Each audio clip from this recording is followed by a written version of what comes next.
Have you ever wondered how much of that movie you just saw actually happened? My name is Dan Lefebvre, and I'm the host of Based on a True Story, the podcast that compares Hollywood with history. On each episode, we'll tackle a different movie or TV show that claims to be based on a true story and separate fact from fiction.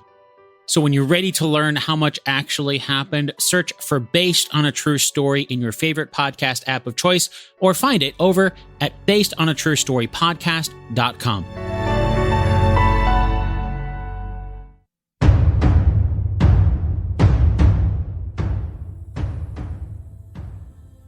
In October 1727, Nadir Quli Beg, a newly promoted general within the ranks of Shah Tamasp II's army, the exiled king who rode alongside him, together led a modest force of 7,000 Safavid soldiers 20 kilometers south from Sangan, a small city in the rugged and semi-arid landscape of southern Khorasan. Tendrils of smoke rising up into the clear blue sky in the distance behind them, emanating from the recently conquered fortress, having succumbed to a fierce bout of cannon fire, and the quick-thinking commander that in a short time had proven himself invaluable to Shah Tamasp's future goals, attempting to reclaim his birthright, the Safavid Iranian Empire, that had fully collapsed 5 years prior under the weight of a long list of internal and external foes that had in the process also shredded much larger Safavid armies to pieces. This including the Afghan Abdali tribe, whose fierce Shah cavalry,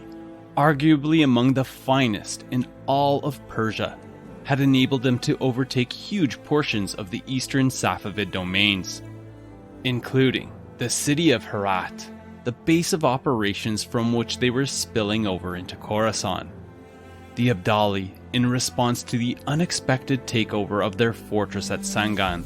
sending an overwhelming force of 20,000 cavalry to re-establish dominance,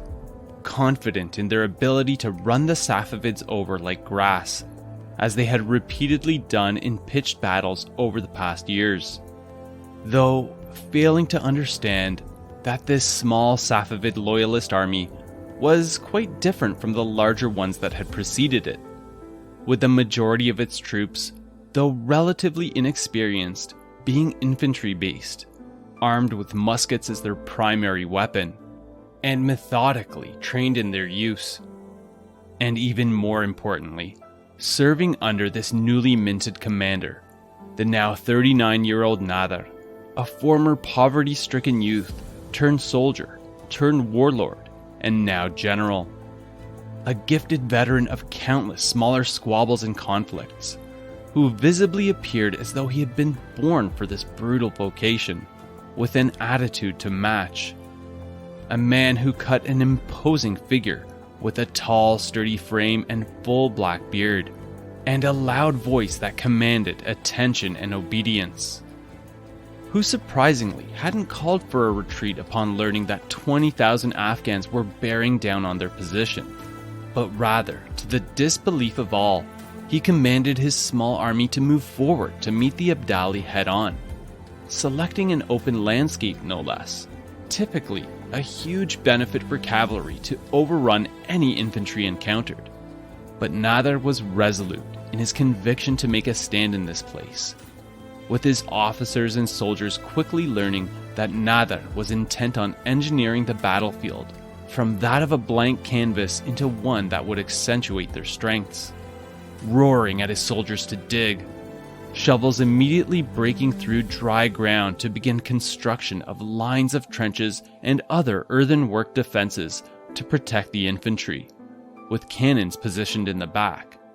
understanding from first-hand experience the tactics of their brave, bordering on reckless adversaries that were days away. This was to be the first real test of the novel tactics that his calculating mind was conceiving, and Nadir wanted them to attack.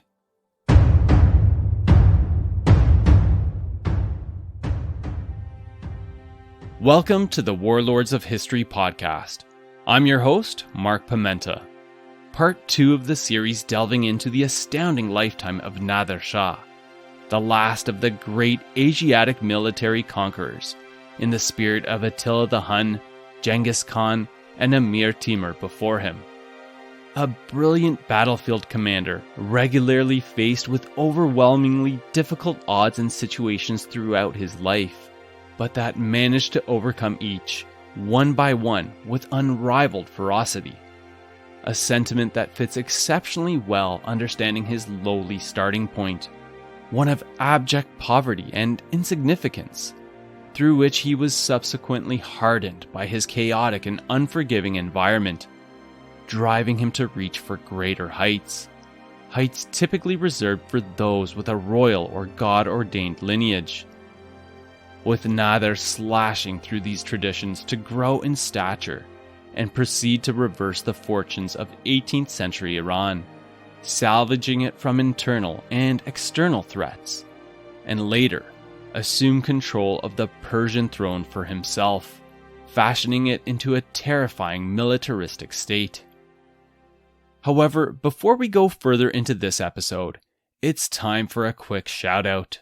because I have the distinct honor of welcoming Tyler F. as the newest addition into the ranks of the Warlords of History Immortals. Thank you for directly supporting my efforts through the Warlords of History Patreon page, and for helping to cover the costs associated with making this podcast happen. Now, before jumping straightway into this episode,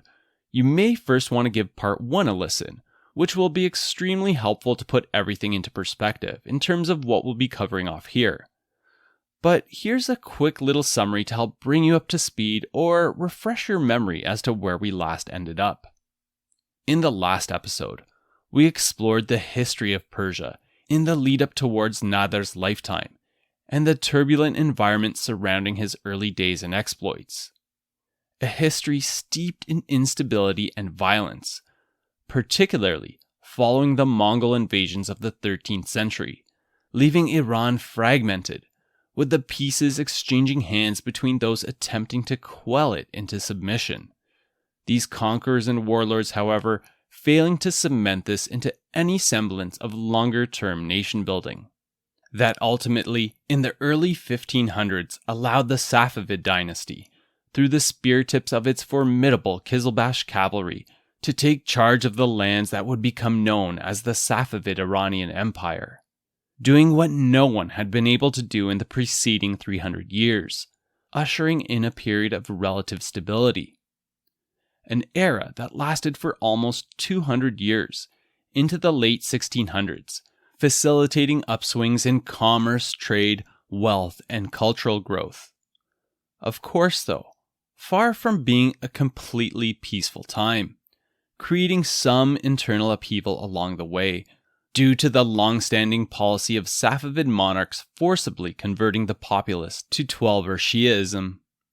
also acting as one of the factors inciting conflict with Safavid Iran's neighbors, the leaders of which predominantly followed Sunni Islam. This among the other things that nations and empires typically squabble over, such as land, power, and influence.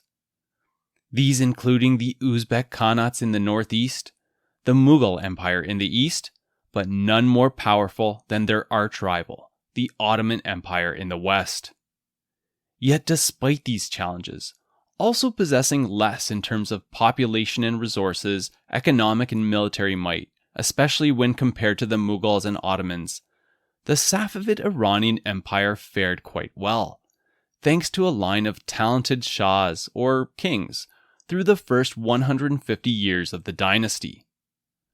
A lineage that unfortunately frayed at the edges considerably towards the late 1600s and early 1700s, due to a poisonous court culture that took root and began churning out lethargic and incompetent shahs, who routinely neglected their duties, focusing on the many pleasures of their harems instead, completely disconnected to the realities of the outside world and the challenges being faced by the populace beyond the palace walls in the capital of Isfahan. Monarchs that increasingly handed off their responsibilities to nobles and royal administrators, who were all too eager to take on these powers for personal gain, greedily exploiting the populace with oppressive taxation and corruption that were woven in to rot the core of the Safavid Iranian Empire. And compounding the dire situation was a royal army that had been woefully neglected, not modernized with advanced gunpowder units, artillery and firearms, and with its discipline degrading into shambles, increasingly hard-pressed to deal with internal insurrections and defend its people, borders, and trade routes from outside threats. All of this forming for us the world which Nadir was born into, struggling to survive as an insignificant youth within his poverty-stricken and unforgiving environment in Khorasan, the embattled region at the northeastern edge of the Safavid Iranian Empire. Bringing us to where we had left things off in the last episode, in 1716, with Nadir in the service of Baba Ali Beg, the Safavid governor of the city of Dargaz in Khorasan, wherein Nadir had distinguished himself greatly as an exceptional soldier and military leader, particularly in the use of firearms, fueling his rise to become what was effectively Ali Beg's right-hand man and the captain of the small regional militia, estimated at around 3,000 to 4,000 strong, that included a contingent of musketeers. This while also gaining Ali Beg as a father-in-law,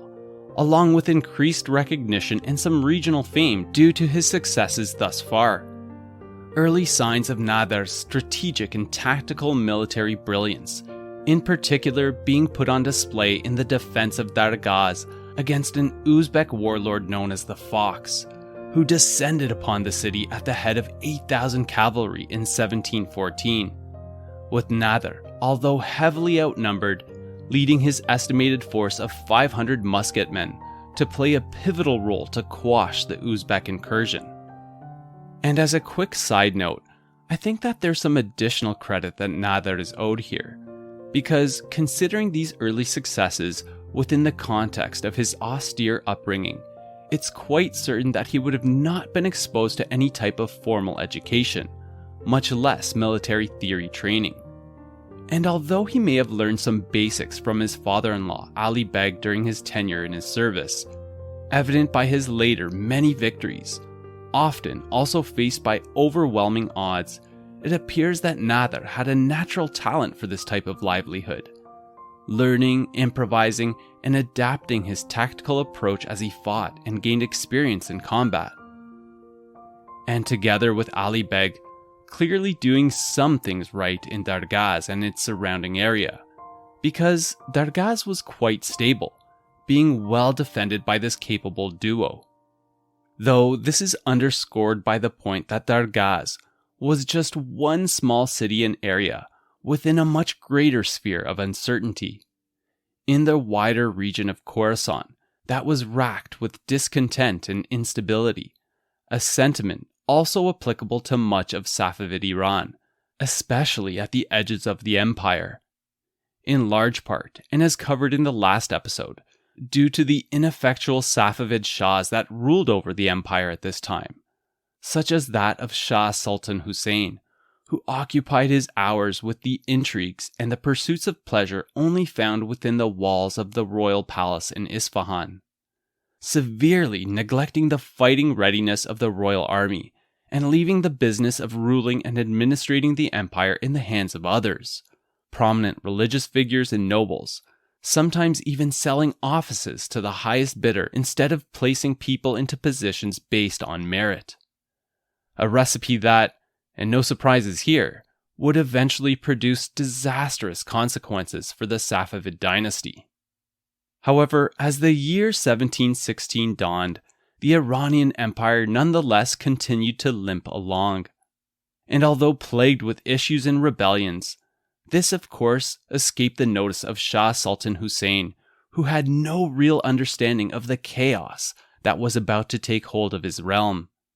Because, due to the mismanagement of the empire, internal rebellions were becoming a regular feature of the landscape,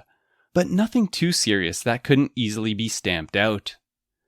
That is, until an Afghan tribal rebellion that had sparked in Kandahar, in modern southern Afghanistan, but historically marking the eastern limits of Safavid Iran, where it bumped up against the Mughal Empire. A budding revolt that was allowed to fester and worsen, that had kicked off 12 years earlier in 1704, when Nadir was just beginning in Ali Beg's service. That primarily arose due to two main factors: the aforementioned corruption and oppressive taxation that Kandahar's inhabitants had been subjected to, and, throwing more gas on the fire, Safavid clerics demanding a renewed push to forcibly convert the Sunni-based tribes in and around Kandahar to Shiaism. The Safavid court sending a representative called Gurgan Khan to act as the viceroy of Kandahar and to oversee the re-establishment of Safavid authority and the conversion of the populace. A move that in itself was quite bewildering, because of note is that Gurgan Khan was in fact formerly known as George XI, a Georgian monarch that had previously led a failed rebellion to free the Georgian kingdom from the domination of the Safavid Empire, but that was surprisingly pardoned and then tasked with bringing Kandahar to heel.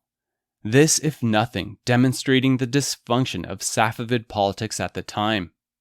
Gurgan Khan entering Kandahar at the head of a force of Georgian soldiers in 1704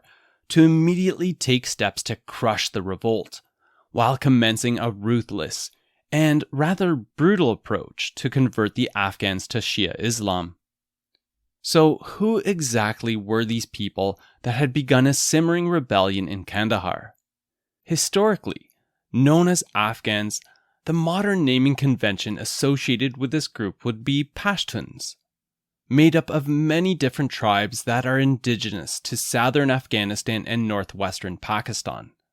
the bulk of whom during Nadir's lifetime were divided into two main tribal confederations, the Abdali, today called the Durrani, and the Gelzai. And in 1709, it being the Gelzai, under its leader Mirwaz Hotak, that formed the spearhead of the response against Gurgan Khan and his severe governorship of Kandahar, who by this point had taken on the role of something more like a debauched regional king rather than a Safavid regional representative, with Mirwaz Hotak concocting an impressive ambush and having some nearby tribes refuse to pay their taxes, thus luring Gurgan Khan and the majority of his forces out of the city to render the expected and predictable harsh response, but then falling upon them with his hidden Afghan cavalry, which was widely known to be among the best Shah cavalry in Persia, and that decimated the unprepared Safavid army to a man, before boldly declaring Kandahar's independence from the Safavid Empire and preparing for an elaborate defense of the city. In anticipation of the Safavid response, in sending another army to retake the city that took ponderously long to organize.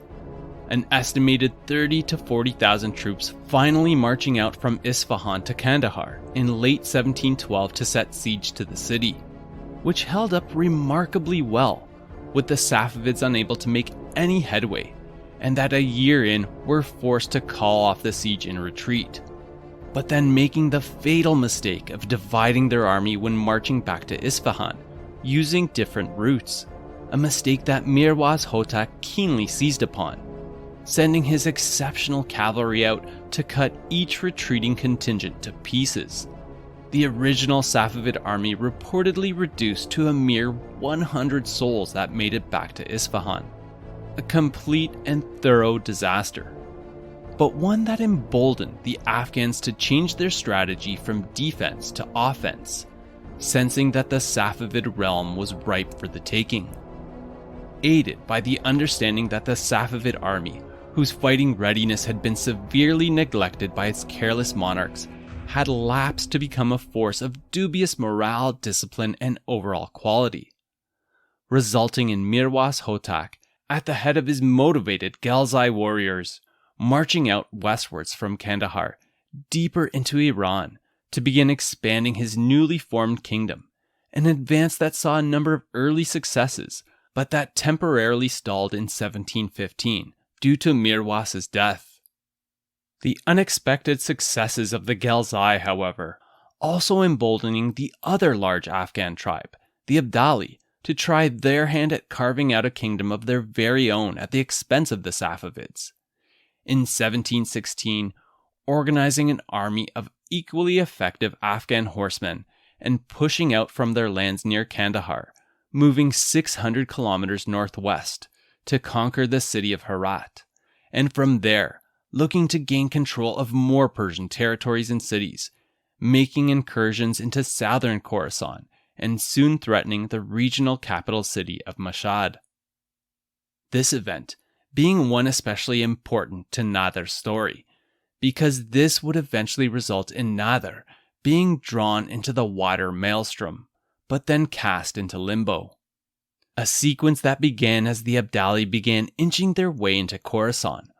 forcing the regional Safavid governor based in Mashhad to cobble together an army to defend Khorasan against the insurrection.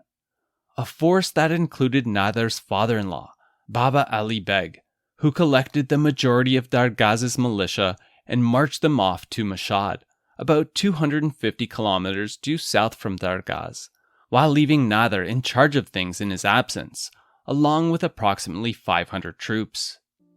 In the weeks that followed, however, Nadir receiving the unfortunate news that disaster had struck the Khorasani army, having been caught by a surprise Afghan attack, that among its heavy losses had included Ali Beg. With Nadir also learning that despite the obvious confidence that Ali Beg had placed in him, and the fact that he was his son-in-law,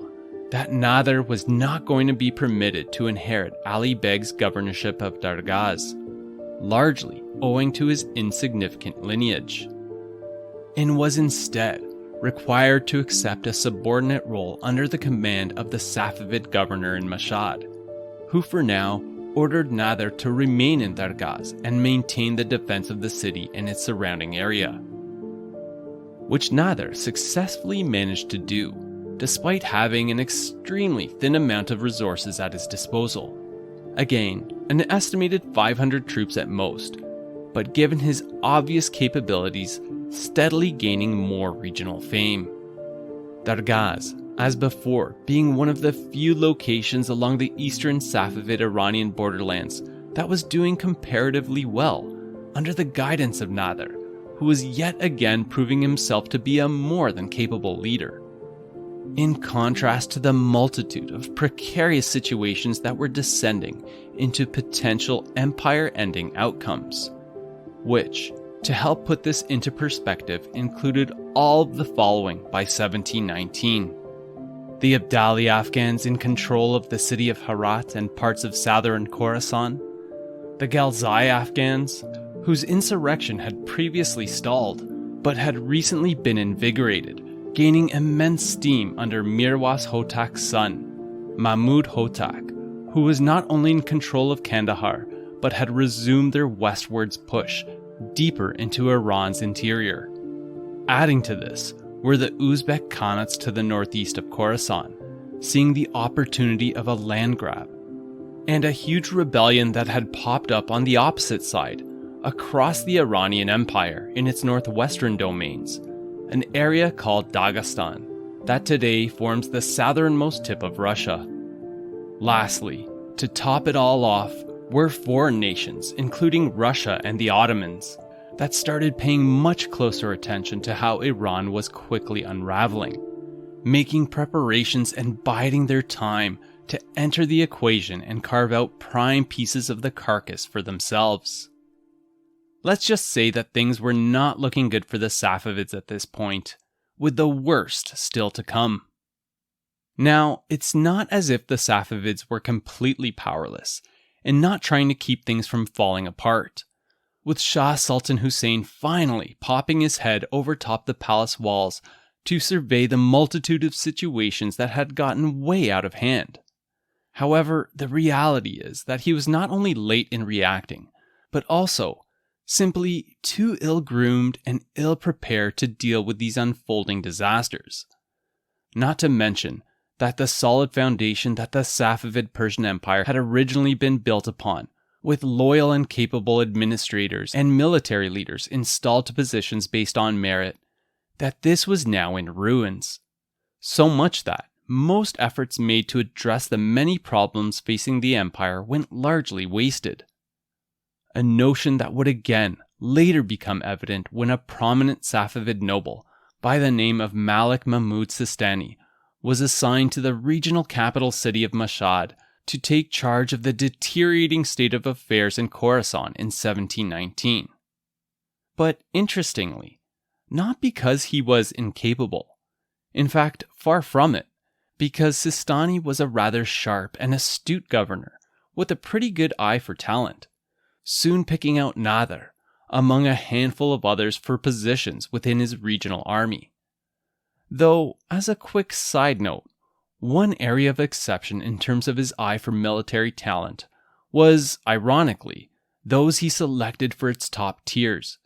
because Sistani was also a political player, and whereas he recruited talented people such as Nadir for the middle ranks of his forces, the top positions were still typically reserved for nobles and others of the aristocracy. Nevertheless, what's clear is that Nadir during this time continued to separate himself among those within Sistani's service as an outstanding commander, in particular gaining immense favor early on, when the 31-year-old seasoned warrior volunteered for an assignment against an incoming force of Uzbeks who were aiming at sacking Mashhad. An encounter that sadly, the details of which are almost completely unknown, with the exception of the outcome, with the Safavid forces convincingly routing the Uzbek expedition, and Nadir again distinguishing himself in the encounter. In the aftermath, Sistani rewarding Nadir with a taste of the higher military posts that he was loudly seeking,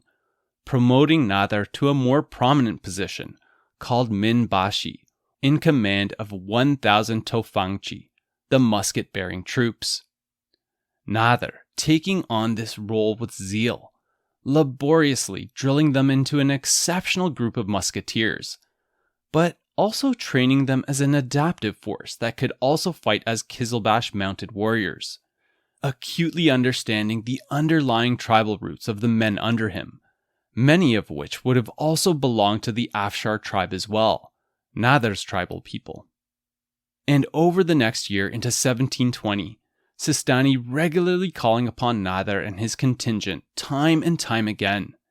using them as workhorses to fight in smaller engagements all around Khorasan, against Uzbeks, other ambitious warlords, and also in skirmishes against the Abdali Afghans in the southern reaches of the region. Nadir and his force being one among a number of other similar units that Sistani had organized and effectively utilized to firmly re-establish control of Khorasan in the name of the Safavids by mid-1720, thereby freeing Sistani to concentrate on a more ambitious objective, desiring to reconquer the city of Herat from the Abdali Afghans, and ordering Nadir and his troops to be placed under the authority of a general by the name of Safi Quli Khan, who ended up leading the army into a complete disaster of a campaign. The key battle occurring near Kafr Kala, a town in modern northeastern Afghanistan, about 120 kilometers east of Herat, with Safi Quli reportedly misdirecting his gunners and decimating his own infantry, doing half of the job of the Afghans for them, the cavalry of which then charged in and easily broke what remained of the Safavid army, resulting in, at least according to some accounts, Safi Quli Khan losing his mind in the midst of the battle and blowing himself up on a powder barrel in despair. Although of note is that Nadir somehow managed to extract the bulk of his group out of the mess and return them safely to Mashhad. And I believe that it's at this point, upon Nadir's return to Sistani, that a huge rift opened up between the two men, being that Nadir, having again proven himself, despite the recent debacle of a campaign, was once again passed over for a leadership role in Sistani's regional army.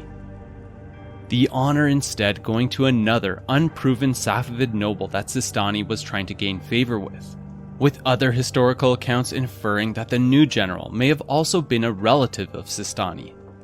Regardless, this decision, boiling Nadir's irritation over, compounded by all the previous instances he had been overlooked for promotion to more prominent positions and commands, despite having been used as a workhorse and performing admirably throughout every encounter, resulting in Nadir's noted temper going on full display, aggressively shouting complaints aimed at the governor and questioning Sistani's judgment about those he had placed at the highest ranks of the military pyramid. Some historians stating that Nadir even went as far as to make a failed assassination attempt on Sistani. But I'm not really convinced by this, because had this been the case, there's a good chance that the no-nonsense Sistani would have, at the very least, dismissed Nadir from his service, or what's even more likely, had him executed right then and there, rather than having opted for a much less severe penalty in shipping Nadir far off to the side, where he couldn't be a nuisance, yet still be of use to the Khorasani governor. In late 1720 or early 1721, sending Nadir and his 1,000 troops to an isolated frontier outpost called Kalat, some 150 kilometers to the north of Mashhad. Kalat, described in the book The Cambridge History of Iran as a saucer-shaped plateau, surrounded by a rim of limestone cliffs, sheer on the outside and rising from 700 to 1,100 feet in height. The perfect natural fortress.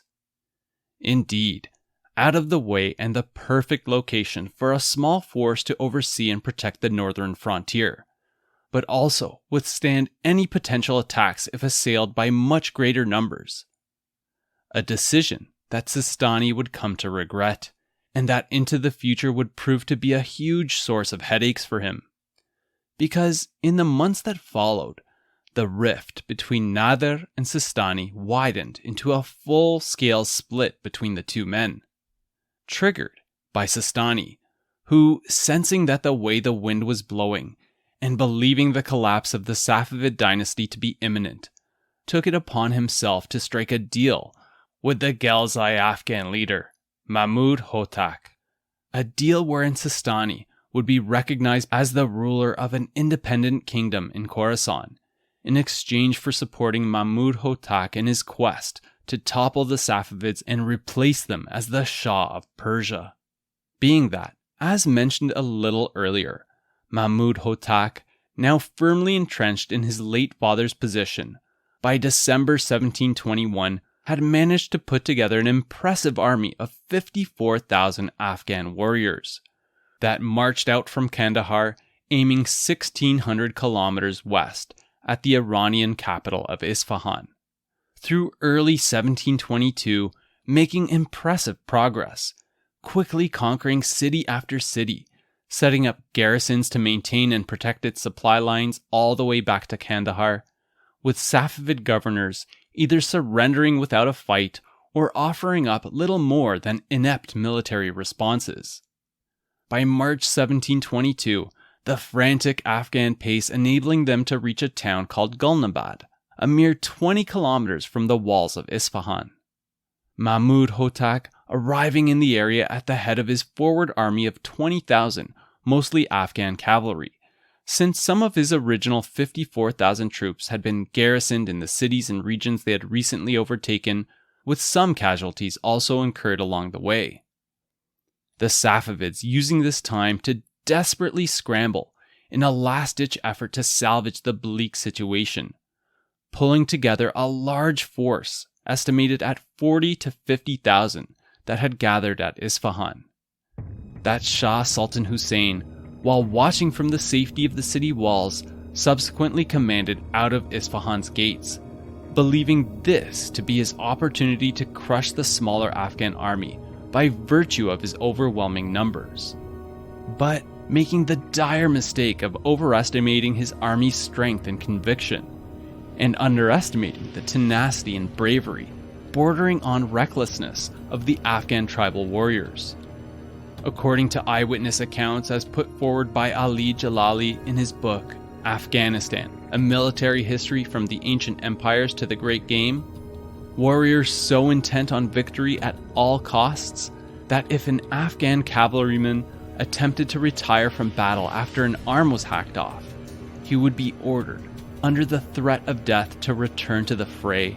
and tear the enemy with his teeth if the remaining arm was severed, rather than flee the field. This Battle of Ghalnabad rapidly going horribly awry for the Safavids,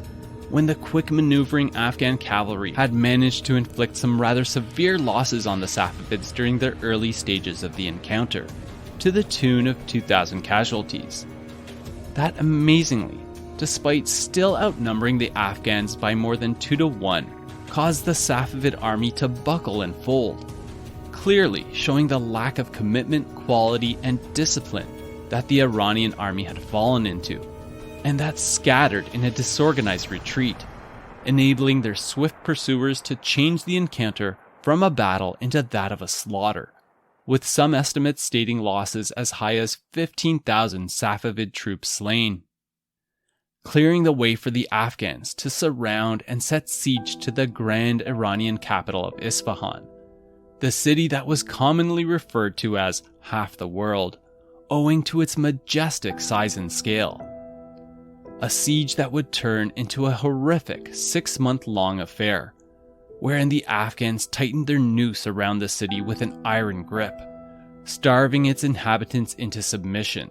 and with Safavid authority in its government so completely broken down by this point, beyond repair really, there were no other armies that could be summoned to attempt breaking through the encirclement and save its monarch, or its people,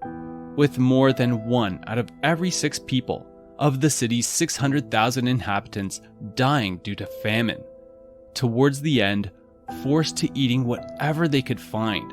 rats, leaves and bark from trees, leather softened by boiling, some even resorting to cannibalism. A level of misery that Shah Sultan Hussein could no longer ignore. On October 25th, 1722, emerging from the royal palace to make his way through Isfahan's once marvelous streets, now littered with bodies and refuse, and eventually through the gates of the city to surrender and personally crown Mahmud Hotak as the Shah of Persia, thus ending the 220-year reign of the Safavids and the beginning of the Hotak dynasty. And while the deposed Sultan Hussein was spared for now, he, along with almost all of his offspring, would be executed in the years that followed, as the new conquerors tried to erase any potential challenges to their rule. When I think back about my understanding of these types of events,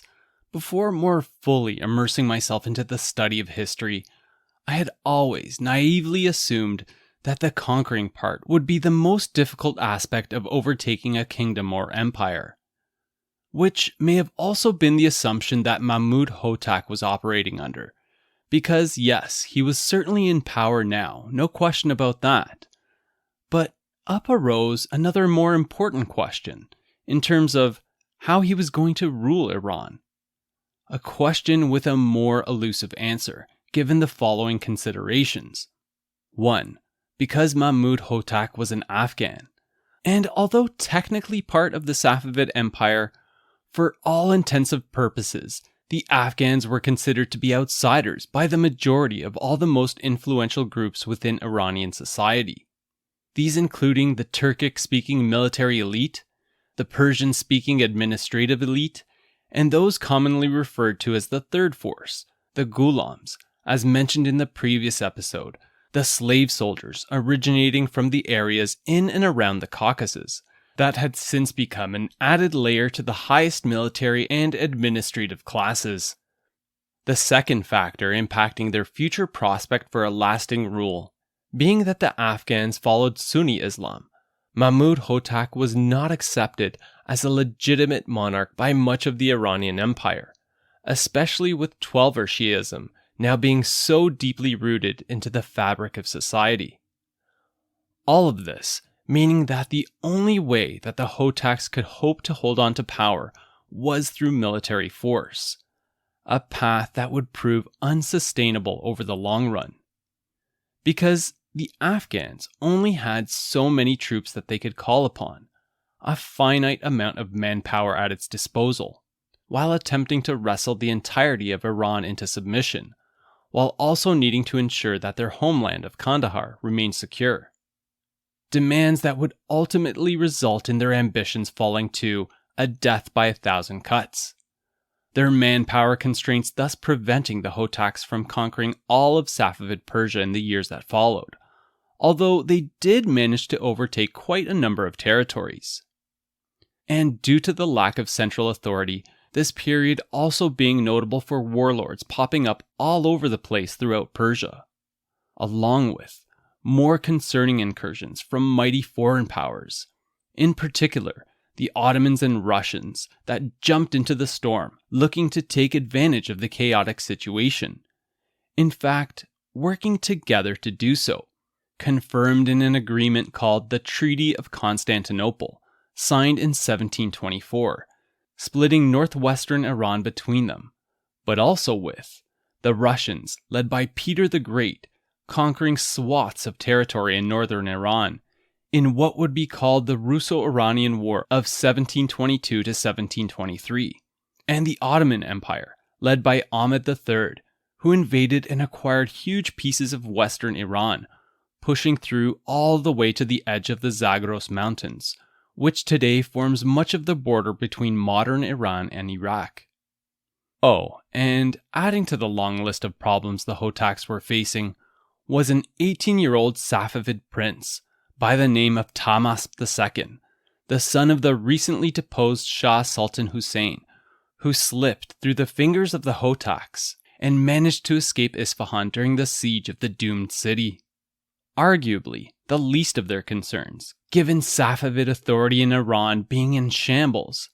However, Tahmasp being a name and figure that you'll want to remember, since he will factor in greatly in the coming years, playing a key role in Nadir's future rise to prominence. A rise that was still some time away, with the Hotaks clearly in the driving seat as 1723 dawned, occupying much of Iran, but unbeknownst to the new Afghan rulers, also hurtling them blindly towards a cliff. Because while the Hotaks had enjoyed a number of early successes in their bid to take over the empire that the Safavids had presided over, all the aforementioned struggles, conflicts, and internal discontent were making for an extremely difficult environment for them to consolidate power in, while steadily draining the strength of the Afghan military. The strain of these heavy burdens also taking a toll on Shah Mahmud Hotak, who deteriorated both physically and mentally, resulting in his murder in 1725 at the hands of his cousin, Ashraf Hotak, who usurped the Persian throne for himself, a move that also ended up straining relations with the Afghan leadership back in Kandahar, now under the control of Hussein Hotak, a brother of the recently assassinated Mahmud. As I'm sure you can tell by now, yes, definitely confusing, and also yes, things were certainly getting messy for the Hotak dynasty in Iran, and fast. By 1726, the new king, Ashraf Hotak, struggling greatly to hold on to power, with an estimated 25,000 Afghan warriors under his direct command. A tall order for such a small group. Made worse by Kandahar's refusal to send troop reinforcements to replace the dwindling manpower, lost to casualties and attrition. And while Shah Ashraf Hotak did manage to secure some allies within Iran, as mentioned earlier, these were of dubious loyalty to their new Afghan overlord. As quickly as they had arisen, Afghan power in Persia was starting to unravel. Though of note is that despite this, there were not yet any other internal factions within the splintered empire that possessed enough military strength to even make an attempt on overthrowing them. But what of Nadir, you might be thinking? What had he been up to during this 5-year period from 1721 to 1726? Well, he essentially became a warlord in Khorasan, one of several that didn't go along with Malik Mahmud Sistani's plan of making Khorasan his own independent kingdom, and although Sistani held the lion's share of Khorasan, much of the region had since fragmented under a series of military strongmen that were attempting to carve out their own little kingdoms. Nadir being one of these, jostling with others in the area for more lands and influence. In case you're interested, I'll include a map on my website that shows a breakdown of who was holding what. A period during which, for the most part, Nadir did quite well for himself. Secure from attack in his base at Kalat, the natural fortress acting as an exceptional platform from which to descend down and conduct raids and other operations in the surrounding area, enabling Nadir to secure ownership of the city of Dargaz, the lands of his tribal people, about 100 kilometers to the northwest of Kalat, and keep his few domains well protected, thereby adding to his substantial fame and reputation, which also helped to attract more recruits to his cause. That increased from 1,000 to about 3,000 troops. Not a large group by any means, but one that he relentlessly trained into a fierce strike force, adept at both cavalry combat and unmounted as firearm-bearing infantry. On a more personal note, also welcoming his first two sons into the world, Reza Koli Mirza and Mortaza Mirza, who would later assume prominent roles in Nadir's court and military. Now, at this juncture, one question that keeps reverberating in my mind, however, is what was his motivation in breaking with Sistani and becoming an independent warlord? Were these the actions of a proud nationalist, as some have argued him to be, abhorred with Sistani's traitorous ways to the Safavid Iranian Empire? Obviously, a difficult question to answer, but I can't help but find that line of reasoning difficult to believe,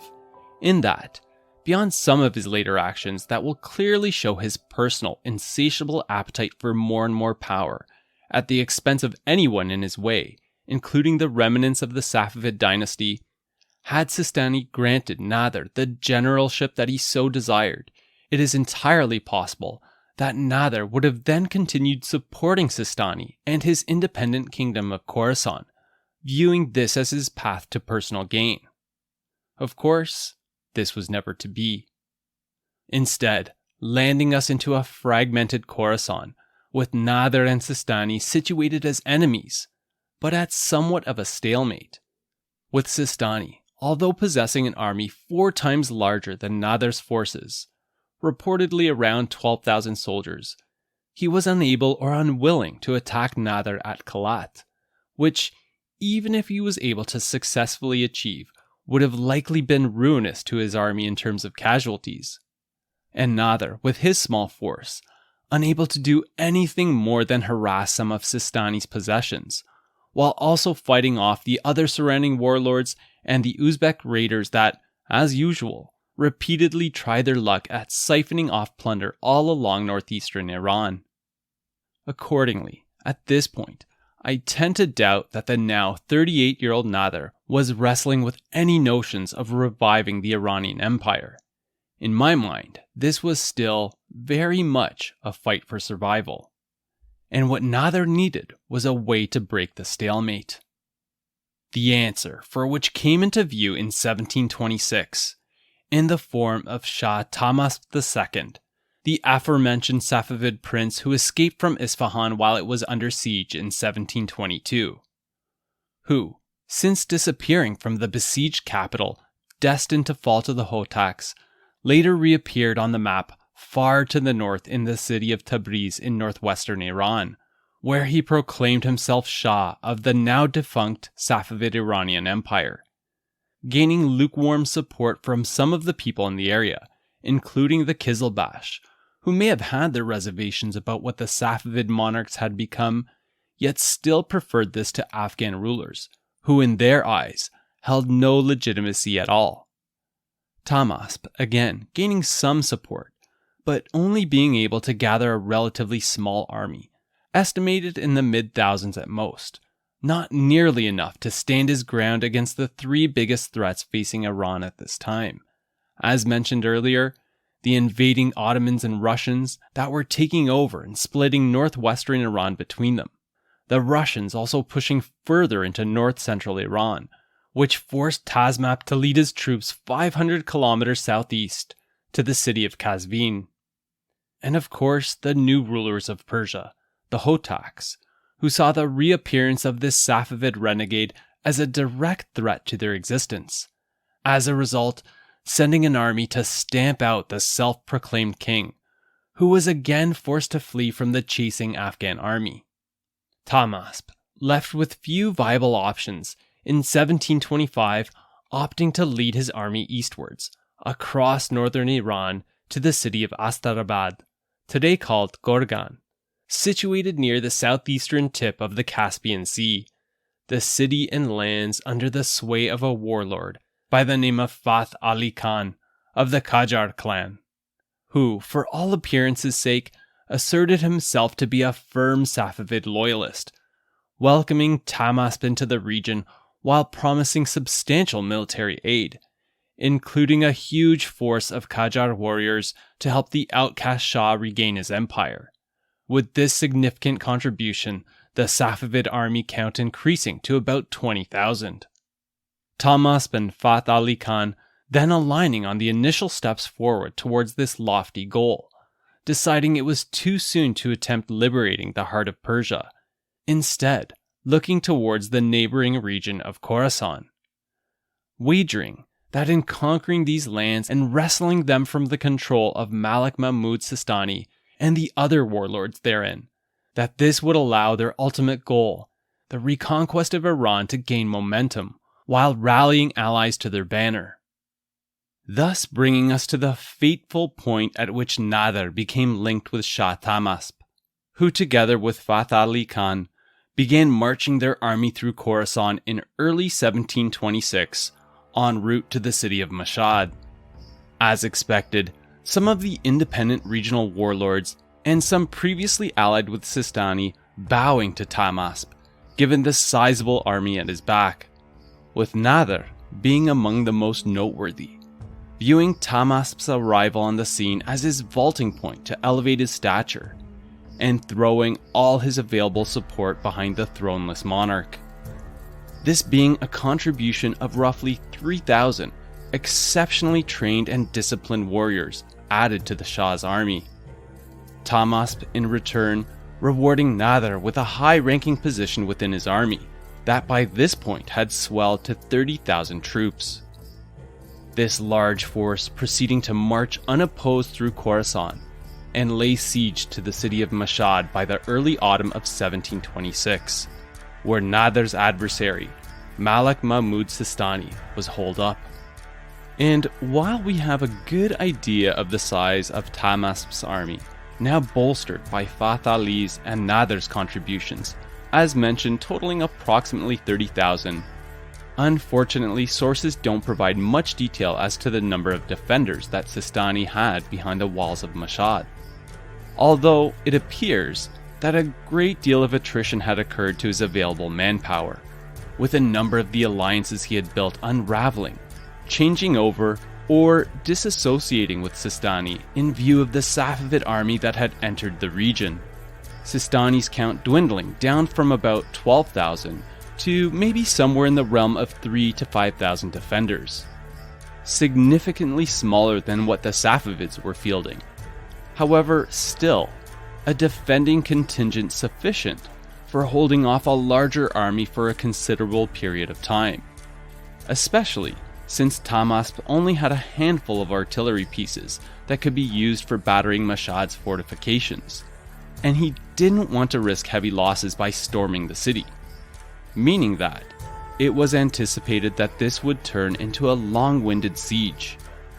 However, as things slowly progressed, a couple of interesting events occurred early on that allowed Nadir to gain immense favor with his king. In October, roughly 1 month into the siege, Nadir's men intercepted communications emerging out of Mashhad from Sistani, intended for Tahmasp's supposedly faithful top general, Fath Ali Khan, uncovering a plot and a budding alliance between the two that would have left Tahmasp as nothing more than a puppet or eliminated out of the picture entirely. Nadir immediately bringing this to the attention of Tahmasp, who, despite Nadir's pragmatic protests to spare Fath Ali's life for the time being, pointing to the potential fallout with the Qajar soldiers, which accounted for more than half of the Safavid army. Tahmasp promptly had Fath Ali Khan executed. And while Nadir was concerned by the lack of foresight and the rashness of Tahmasp's actions, since that event could have very well caused their army to disintegrate right then and there, fortunately, they were able to somehow smooth things over and retain the Qajar troops. Shortly afterwards, followed by Nadir opening up his own line of secret communications with the commander of Sistani's forces, shrewdly negotiating a deal that in December saw the defenders open up the gates of the city to the Safavids and stand down, allowing Tahmasp and Nadir to waltz in and capture Mashhad, imprisoning the traitorous Malik Mahmud Sistani, who would be executed about a year later. Nadir, winning huge accolades in Tahmasp's eyes, having not only secured Mashhad in a bloodless takeover, but also by adding to the strength of the Safavid forces, since the deal struck with the defenders would have also necessitated their future service in the Shah's army, giving us a glimpse of the savvy type of negotiations that Nadir would become known for throughout his career, frequently turning defeated foes into willing allies. For all his efforts, Tahmasp rewarding Nadir with another promotion, to that of Kurchi Bashi, the head of the royal guard, one of the highest-ranking officers within his army, just below the commander-in-chief, a posting that was vacant for the time being, given Fath Ali's unceremonious removal. Also bestowing Nadir with a new name, Tahmasp Quli Khan, meaning slave or devotee of Tahmasp, a title of great honor, since this now linked Nadir with the name of the Safavid Shah. However, as gratifying as this would have been, along with the conquest of Mashhad, there was still much more to be done in terms of securing the wider region of Khorasan, because there remained a number of competing priorities that needed to be dealt with. The unruly warlords in the area that still needed to be brought to heel, the city of Mashhad, now their base of operations that needed to be protected, and the resurgent threat that the Abdali Afghan tribe presented, that you may remember from earlier in the episode, had 10 years back conquered the city of Herat, and that were again making incursions to attempt expanding their fledgling kingdom into southern Khorasan. A threat that needed to be squashed before it gained further momentum, sparking Shah Tamasp, accompanied by his favorite commander, Nadir, to march out from Mashhad in August 1727 to put a stop to the renewed Abdali push. However, with one rather significant problem, in that, at least in terms of numbers, the Safavid army was spread quite thin, given all the priorities that they were dealing with, only allowing Tahmasp and Nadir to carve out a portion of their available 30,000 plus forces to embark on this campaign, marching southwards with 8,000 soldiers at their backs, aiming towards the strategic objective of taking over the Abdali fortress at Sangan, a small city about 300 kilometers south of Mashhad and 200 kilometers west of the city of Herat, the heart of the Abdali kingdom. And while Tahmasp and Nadir realized that their adversary had potentially thousands more soldiers to call on than they did, dwarfing the 8,000 that they were bringing with them, despite being fewer, one distinct advantage that the Safavids enjoyed was in firepower, dragging a number of heavy cannons behind the column, but also in terms of smaller armed gunpowder weapons. Tahmasp, at the urging of Nadir, having spent a great deal of the plunder they had acquired since the conquest of Mashhad on modernizing their forces, arming the majority with muskets, although one drawback being that, unlike Nadir's group, the bulk of these Safavid troops were largely inexperienced with such weapons, having received, at most, only about 6 months training in their use. Nonetheless, as the Safavids moved southwards, it appears that Nadir quickly took charge of the situation, his commanding physical presence and deep baritone voice overshadowing that of his king, who for the time being was all too happy to let his skilled and undoubtedly self-assured commander to take control of things. Nadir proceeding to drive his army southwards through aggressive marches, realizing that their key to victory in this campaign, beyond their advantage in firepower, would be surprising their foe through quick tactical maneuvering. A campaign which Nadir's chief biographer, Mirza Mehdi Khan Astrabadi, puts best when he states, "His army advanced like a flame that consumes all before it. He led his soldiers without intermission, and held in common with them the toil and danger of these fatiguing marches." And as referenced, this strategy working exceptionally well, allowing Nadir and Tahmasp to easily take over two smaller forts before reaching Sangan in early September, which also quickly fell due to the following. First, because the Abdali Afghans, not anticipating the speed of the Safavid advance nor the boldness of their attack, had failed to adequately prepare and bolster Sangan's defenses, which was lightly garrisoned with probably no more than 1,000 defenders. Second, upon unleashing the punishing Safavid barrage of cannon fire, the weight and stress of the bombardment, felt by both the Persian inhabitants and the Abdali defenders alike, added fuel to inflame the already unstable situation within the city, causing some of the Persian inhabitants to rise up in revolt against the occupiers, thereby contributing to the third factor, Nadir's ability to interpret the rapidly evolving situation and pivot accordingly, taking advantage of the chaos within the city to personally lead a force of cavalry that managed to seize one of the entrances to the city, allowing the Safavid troops to pour in and ruthlessly put the Abdali to the sword. Bringing us to the events that we covered at the very start of this episode,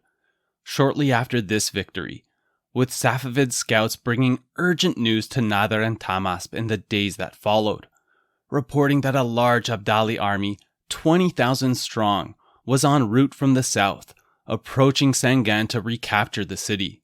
outnumbering Tahmasp and Nadir's army nearly 3-1, since the Safavids would have undoubtedly experienced some casualties to their original number of 8,000 along their campaign path so far.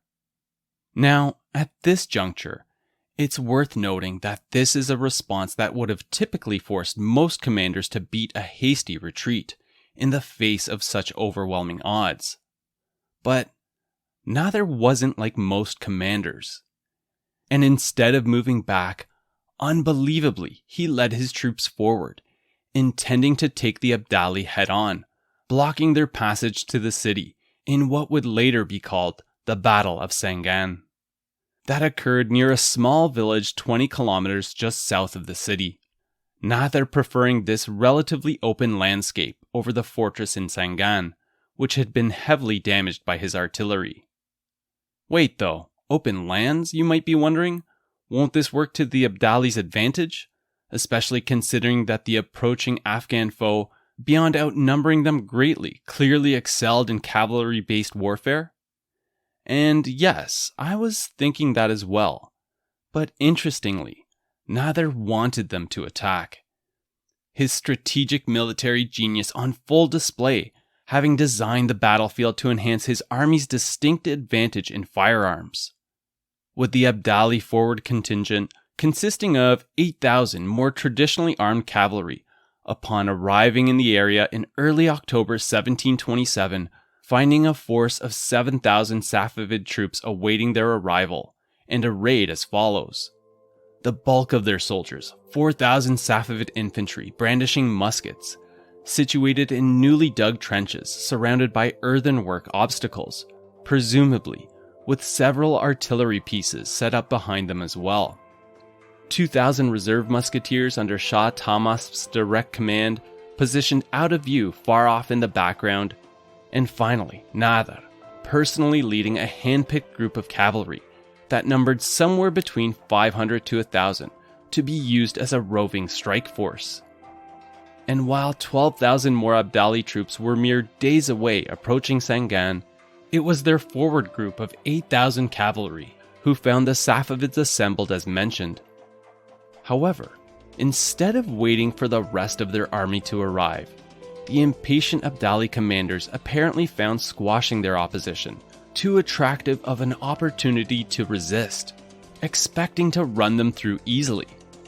thus immediately ordering a full-out assault, but quickly learning that this was a very different Safavid army than those they had encountered in previous years, with the Safavid musketeers standing firm in their well-dug-in positions, headlined by Nadir's exceptionally trained soldiers and officers, that like a well-tuned machine and unfazed by the repeated and menacing Abdali cavalry charges, answered the charging Afghan horsemen with volleys of lead, along with overhead blasts from the cannons. Granted, as mentioned earlier, there were a number of relatively inexperienced musketeers within the Safavid ranks. So when Nadir saw that one of these units was being hard-pressed, threatening to break, he would lead the Safavid cavalry in to bite deeply into the attacking Abdali horsemen, reasserting his infantry's defensive positions, tirelessly doing this while shouting out thunderous encouragements and threats to his troops. Whatever worked in the moment to keep the Safavid forces intact and at the ready. The energy behind the repeated Abdali assaults fading, losing steam into the second day of battle, having made barely any progress, with little to show for their attacks beyond hundreds of slain Afghan troops and horses that littered the battlefield. A mental image that makes me think of a quote by the American historian Stanley Weintraub, who wrote this somber factoid referring to the grisly trench warfare of World War I. On both sides in 1915, there would be more dead on any single day than yards gained in the entire year. A sobering reality that also has applicability here in the Battle of Sangan, at least, that is, with one side sending wave after wave to be brutally cut down by the musket and cannon fire, and like in World War I, the attackers only being able to resume an attack when more troops were brought up to the front lines to replace those that had fallen. A notion applicable to the Abdali, who also sent in their newly arrived units to try their luck at breaking the Safavids, and almost succeeding in the endeavor. At one point, likely towards the fourth day of battle, the Afghan cavalry assailing the exhausted and nearly overwhelming the worn-down defenders, only saved by Nadir calling upon Tahmasp to finally lead the fresh reserve troops in to prevent a total collapse. This last-minute key move breaking the morale of the Abdali to continue on, who had enough and fell back in retreat, limping all the way back to the city of Herat, bringing the hard-fought Battle of Sangan to an end. 4 exhausting days of brutal and bloody clashes, with the Safavids emerging victorious. And while historical accounts provide few details on the number of casualties experienced on both sides, one can infer from the sources that the losses were particularly heavy among the Abdali Afghans, most likely in the low thousands, in contrast to hundreds amongst the Safavids. A spectacular victory engineered by Nadir, and given the scale of the encounter, one that would have undoubtedly entrenched the notion in Nadir's mind that firearms would be central to his and his army's future ambitions. Dual fates that were very likely intertwined in his mind. Although of note is that this hard-fought engagement also took the steam out of the Safavid advance, with Tahmasp and Nadir agreeing to leave a garrison at Sangan before returning the bulk of the army back to Mashhad to rest and recalibrate, in the goal of making ready a larger Safavid army to invade Herat and erase the Abdali threat for good, knowing that it had only been paused for now. Upon returning to Mashhad in triumph towards late 1727, Tahmasp rewarding Nadir with the high command he had long been seeking, naming him commander-in-chief of the entire Safavid army, a seismic achievement for the now 39-year-old Nadir, not only given his bleak and insignificant status during his youth, but also understanding that, Less than 2 years prior, he had been one rogue warlord among many, yet again locked in a struggle for survival in Khorasan. The pendulum of Nadir's fortunes had clearly swung back for the positive, having won huge accolades as Tahmasp's favorite subject. But remember the dysfunction of the Safavid royal court, and the poor caliber of heirs it had produced, raised in the lap of luxury in their ostentatious harems, fully immersed in internal political intrigues? All of this which played a fundamental role in the recent collapse of the Safavid Iranian Empire? Well, Tahmasp, despite having escaped Isfahan and raised an army, was still a product of that environment. And in addition to not being an especially skilled military leader, was impetuous, at times behaving in an unhinged manner, suspicious of all those around him. Although of note is that we can't blame him fully for this, as this was sometimes warranted, as seen with his previous top general, the traitorous Fath Ali, that Tahmasp had previously executed. And following the Safavid victory at Sangan, also awarding Nadir with the top command post, it appears that Tahmasp began viewing the ambitious Nadir with increased suspicion, in part due to the whisperings of other advisors that were growing jealous of the immense authority that Nadir had gained. A strained and rather tense relationship developing between the two men. Certainly not helped by Nadir not being shy about owning the recent victories at Sangan and the conquest of Mashhad. Because, as I'm sure you can tell by now, in addition to his imposing appearance and voice, Nadir had a strong personality. Not the type of person to entertain the foolish designs of others, no matter how lofty their stature. And regardless of his new name, Tahmasp Khan, meaning the servant of Shah Tamasp, he wasn't about to let his king take undeserved credit for his victories. Nor accept future campaigns that would undo all the success they had built so far. With Nadir staunchly refusing to go along with Tahmasp's impatient demands to march directly on Isfahan, arguing that the Afghan Abdali tribe needed to be dealt with first, and all of Khorasan secured firmly under their thumb. Otherwise, risk losing their base of operations while abroad.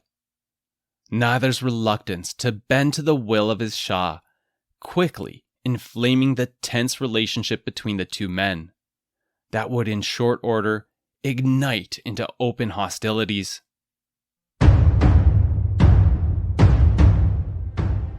In the next episode, part 3 of our series on Nadir Shah, we'll dive into the details of this conflict and its outcome. On the surface, not really changing anything officially.